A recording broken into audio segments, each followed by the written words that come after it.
پرانے زمانے کی بات ہے جب بادشاہتوں کی چمک، محلوں کی روشنی، ساز و سنگیت کی گونج اور رعایا کی اطاعت کا دور تھا۔ ایک عظیم سلطنت کا بادشاہ تھا جس کا نام فہد شاہ تھا۔ وہ نہ صرف بہادر، عادل اور خوبصورت تھا بلکہ دل کا بھی نرم و شفیق انسان تھا۔ مگر اس کے دل میں ایک خلا تھا، ایک ادھورا پن، جیسے تمام نعمتوں کے باوجود زندگی کے مفہوم سے خالی ہو۔ اس کے محل میں ہزاروں کنیزیں، درجنوں وزیر، محافظ اور مشیر تھے، مگر دل کا سکون کہیں گم ہو گیا تھا۔ ایک دن وہ بھیس بدل کر اپنے شہر کی گلیوں میں نکلا تاکہ اپنی رعایا کی حالت دیکھ سکے۔ وہ عام کپڑوں میں ایک تاجر کی مانند تھا۔ شہر کے کنارے پر ایک چھوٹی سی مسجد کے پاس ایک یتیم لڑکی پانی کے مٹکے بھر رہی تھی۔ وہ لڑکی تقریباً 17 برس کی ہوگی، مگر اس کی آنکھوں میں ایک عجیب سا سکون اور روشنی تھی۔ اس کی آنکھیں جیسے نیلے آسمان کی گہرائیوں سے نکلی ہوں، چہرے پر سادگی مگر چمک ایسی کہ دل کھینچ لے۔ اس کے کپڑے پھٹے پرانے مگر صاف ستھرے تھے۔ بادشاہ نے پہلی نظر میں ہی محسوس کیا کہ یہ چہرہ کچھ خاص ہے۔ وہ آگے بڑھا اور نرمی سے پوچھا، بیٹی تم اکیلی کیوں ہو؟ لڑکی نے سر جھکا کر کہا، میں یتیم ہوں حضور، میرے ماں باپ دونوں ایک وبا میں گزر گئے، اب محلے کے لوگ کبھی کھانا دے دیتے ہیں، کبھی مسجد کے امام صاحب مجھ پر رحم کر دیتے ہیں۔ بادشاہ کے دل پر جیسے کسی نے ہاتھ رکھ دیا ہو۔ اس نے پوچھا، تمہارا نام کیا ہے؟ اس نے کہا، زریں۔ یہ نام سن کر بادشاہ کے لبوں پر مسکراہٹ آ گئی، مگر دل میں ایک انوکھی جنبش ہوئی۔ وہ سوچ میں ڈوب گیا کہ سلطنتوں کی مالکنے بھی شاید ایسی معصوم نہ ہو۔ اس رات وہ محل واپس آیا مگر نیند اس کی آنکھوں سے کوسوں دور تھی۔ ہر طرف زریں کی آواز، اس کی آنکھوں کی چمک اور اس کے چہرے کی معصومیت گھوم رہی تھی۔ صبح ہوتے ہی اس نے اپنے خاص وزیر کو بلا کر کہا، شہر کے کنارے ایک یتیم لڑکی رہتی ہے، اس کے لیے انتظام کرو کہ وہ محل میں خدمتگار کے طور پر آ جائے، مگر یاد رکھو اسے نہ معلوم ہو کہ یہ بادشاہ کا حکم ہے۔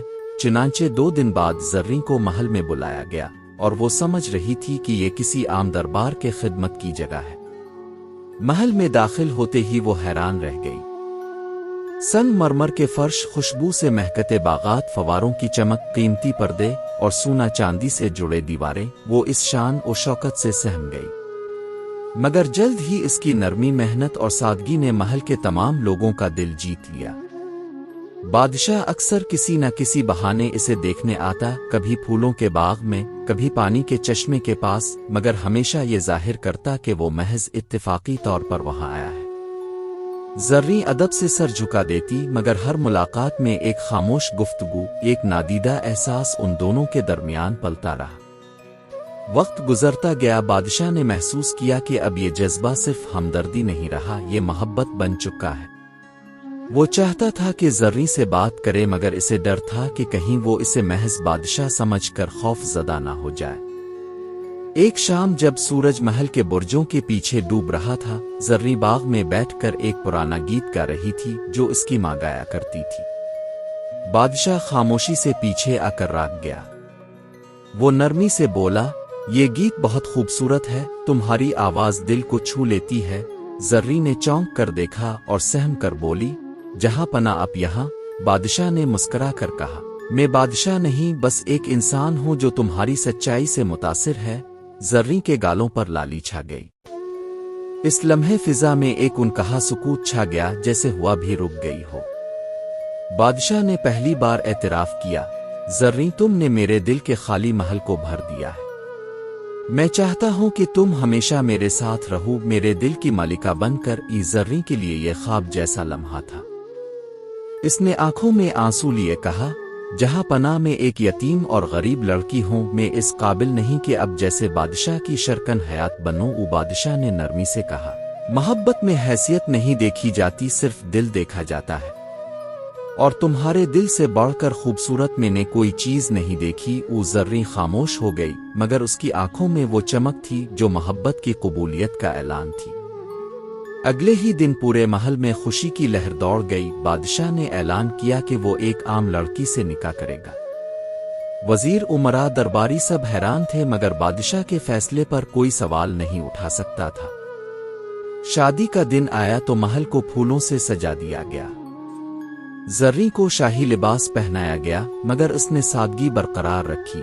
جب بادشاہ نے نکاح کے وقت اس کا ہاتھ اپنے ہاتھ میں لیا تو پورا دربار اشکبار ہو گیا۔ وہ منظر ایسا تھا جیسے دو دنیاؤں کا میل ہو گیا ہو، شان و شوکت اور معصومیت، طاقت اور محبت، تخت اور دل کا ملاپ۔ زریں اب محل کی ملکہ تھی مگر اس کے انداز میں غرور کا شائبہ تک نہ تھا۔ وہ رعایا کی خبرگیری کرتی، غریبوں میں خیرات بانٹتی اور بادشاہ کے ساتھ انصاف کے فیصلوں میں شریک ہوتی۔ بادشاہ اس سے مشورہ کرتا اور اکثر کہتا، زریں تم میری عقل نہیں میرا ضمیر ہو۔ رعایا خوش تھی کیونکہ بادشاہ بدل گیا تھا، اب وہ اور زیادہ نرم دل، رحم دل اور عدل پسند ہو گیا تھا۔ زریں کے آنے سے محل کی فضا ہی بدل گئی۔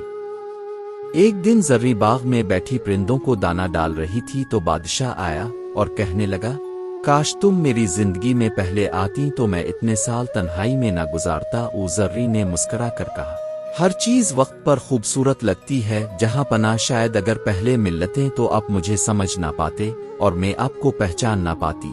ان دونوں کے درمیان یہ بات ایک عہد کی طرح ٹھہری کہ وہ ایک دوسرے کا ساتھ کبھی نہیں چھوڑیں گے۔ برسوں بعد جب بادشاہ بوڑھا ہوا تو زریں اس کے ساتھ ہی تھی، اس کے ہاتھوں میں ہاتھ ڈالے، اس کی ہر سانس کے ساتھ دعائیں مانگتی۔ فہد شاہ اکثر کہتا، میں نے سلطنتوں پر حکومت کی مگر اصل بادشاہی تو تمہارے دل پر پائی۔ ان کی محبت کی کہانی رعایا کے دلوں میں ایک افسانے کی طرح بس گئی۔ لوگ آج تک کہتے تھے کہ کسی زمانے میں ایک بادشاہ نے ایک یتیم لڑکی سے ایسی محبت کی تھی جس نے دربار کے قانون بدل دیے، غرور کو مٹا دیا اور انسانیت کو بادشاہت سے اونچا مقام دے دیا۔ ان کے بعد جب نیا دور آیا تو اس سلطنت کی تاریخ میں لکھا گیا، وہ بادشاہ جو تاج کا غلام نہ رہا بلکہ محبت کا اسیر بن گیا، اور وہ یتیم لڑکی جس نے اپنے دل کی سچائی سے ایک سلطنت کو روشنی دی۔